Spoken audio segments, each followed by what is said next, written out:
Any heritable change in the genetic information for DNA is called a mutation. It's basically a change in the base sequence of DNA that is then replicated and transmitted to future generations of cells, becomes a permanent change in the genome. My name is Greta Guerra. I'm a student at Miami-Dade West Campus. I'm a biology major, and the purpose of this research is to describe the causes of genetic mutation and how they can lead to the formation of genetic diseases. I want to start by discussing about some common mutations um, that come within these genetic mutations, starting by substitution, which is a different nucleotide is substituted. We also have insertion, which is the addition of a new nucleotide, and deletion, which is the loss of a nucleotide. These changes within DNA are called point mutations because only one nucleotide is substituted, added, or deleted. Because an insertion or deletion results in a frame shift that changes the reading of subsequent codons and therefore alters the entire amino acid sequence that follows the mutation, insertions and deletions are usually more harmful than a substitution in which only a single amino acid is altered.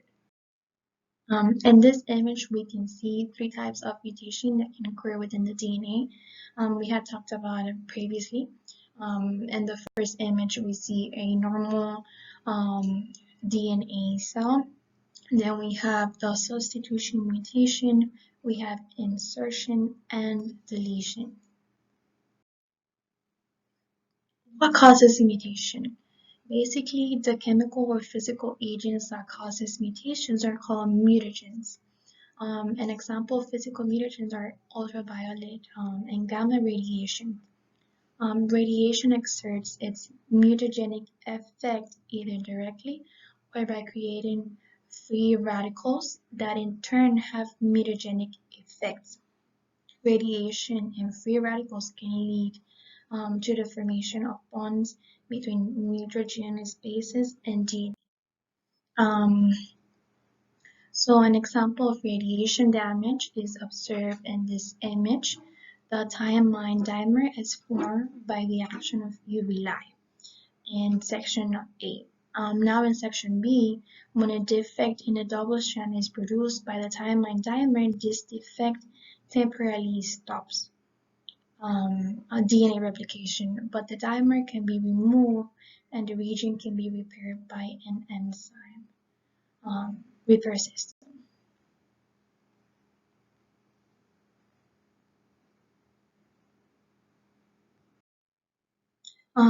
Here we can observe some generic diseases within the human body.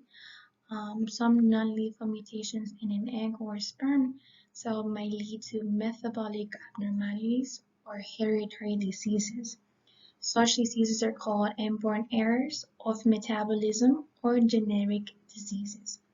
In most cases, the defective gene results in a failure to synthesize a particular enzyme. A partial listing of generic diseases is presented here in figure 3, and one specific disease is discussed in the next slideshow.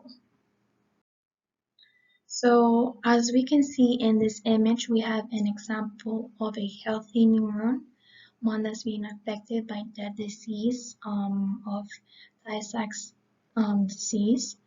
Several genetic diseases are collectively categorized as lipid storage diseases. Lipids are constantly being synthesized and broken down in the body.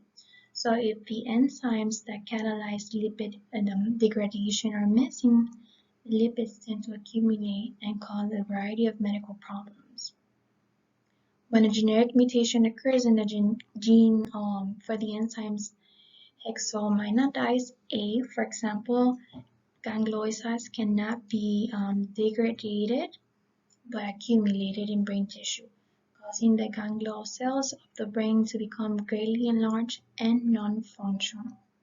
So as we can see in the first portion of the image, we have a healthy neuron, And in the lower section, we have a neuron that's being affected by Tay-Sachs disease. This generic disease leads to regression in development, dementia, paralysis, and blindness, with death usually occurring before the age of 3.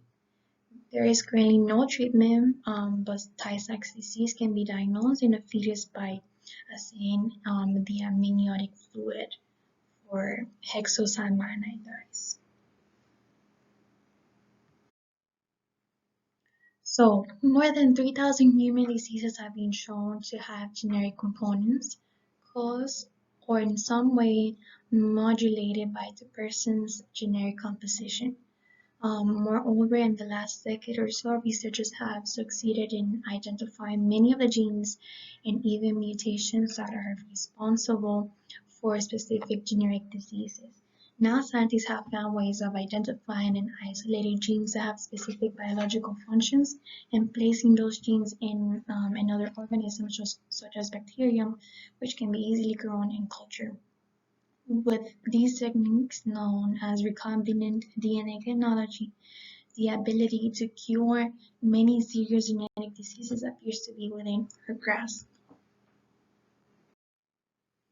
We have the process narrowed down to 7 steps in this slideshow, and we have some possible uses attained with this technology of recombination.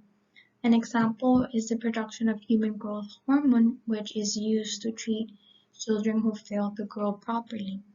Another gene that has been cloned is the gene for epidermal growth factor, which stimulates the growth of skin cells and can be used to speed the healing of burns and other skin wounds. So as you can see here, we narrowed it down from step 1 to step 7 of how these genes can be broken down with the recombinant technology. As any other type of scientific research has, there always comes controversy, and of course there would have to be controversy within mutation. So according to neo-Darwinian theory, random mutations produces genetic differences among organisms, whereas natural selection tends to increase the frequency of appendages.